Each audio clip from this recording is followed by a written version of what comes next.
भगवान कल्की अवतार रे क्यों ग्राम रे नेबे जन्म। यदा यदा हि धर्मस्य ग्लानिर्भवति भारत अभ्युत्थानम् अधर्मस्य तदात्मानं सृजाम्यहम् परित्राणाय साधूनां विनाशाय च दुष्कृताम् धर्म संस्थापनार्थाय संभवामि युगे युगे संभवामि युगे युगे संभवामि युगे युगे। दर्शक बंधु आपण मानक मनरे अनेक प्रश्न उठुथुबो भगवानंकर कल्की अवतार को नहीं।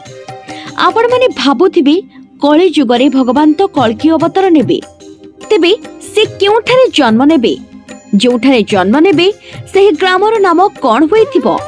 एहिपरि अनेक प्रश्न आपण मानक मनरे मध्य उंकी मारुथुबो निश्चय। आज आमे कहिबु ए सब प्रश्नर उत्तर। 600 वर्ष पूर्वरु महापुरुष अनेक कथा लिखि जाइछंती जहाकी एही कली जुगरे घटिबाकू जाउछि। महापुरुष कहिथिले पर्वत शिखरे फुटिबो कई अच्युत वचन टळिबो नाही। आउ सेहा ही होइथिला। पर्वत शिखर रे कई फुटिबा स्वप्न परि मने हुए किंतु कई फुटी सारिछि। काहेकि ना जे फूल पानी पंख कादुरे फुटी थाए सेही फूल पहाड़ उपरे सुखिला रे फुटिबो ए कथा निहाती भाबरे आश्चर्यजनक कथा। ए कथा मध्य प्रथमे केही विश्वास करुनथिले किंतु मालिकार कथा सत्य होईछि।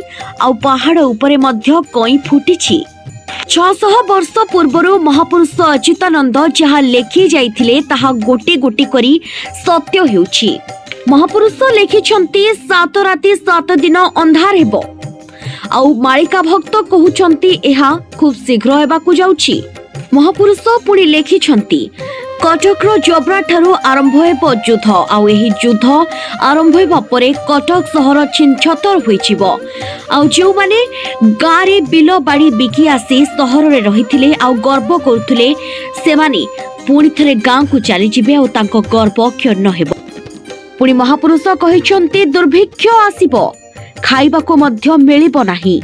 अनेक टंका पैसा रखी गर्व करुथुबा व्यक्ति मध्य न खाई आहार पाई डाहळ विकळ हेबो। कली जुग को नै महापुरुष अनेक कथा लेखि जाइथिबा बेले से लेखिछंती विष्णु क्यों ग्राम रे जन्म नेबे। तेबे दर्शक बंधु विष्णुंकर 10म अवतार हेउछंती कल्की अवतार। आउ कली जुगरे जेतेबेले पापर भार बढ़ी जिवो, पापी माने अत्याचार करबा को लागिबे आउ कहिबे आमे ही शासन करिबो, सेही समय रे जन्म नेबे कल्की।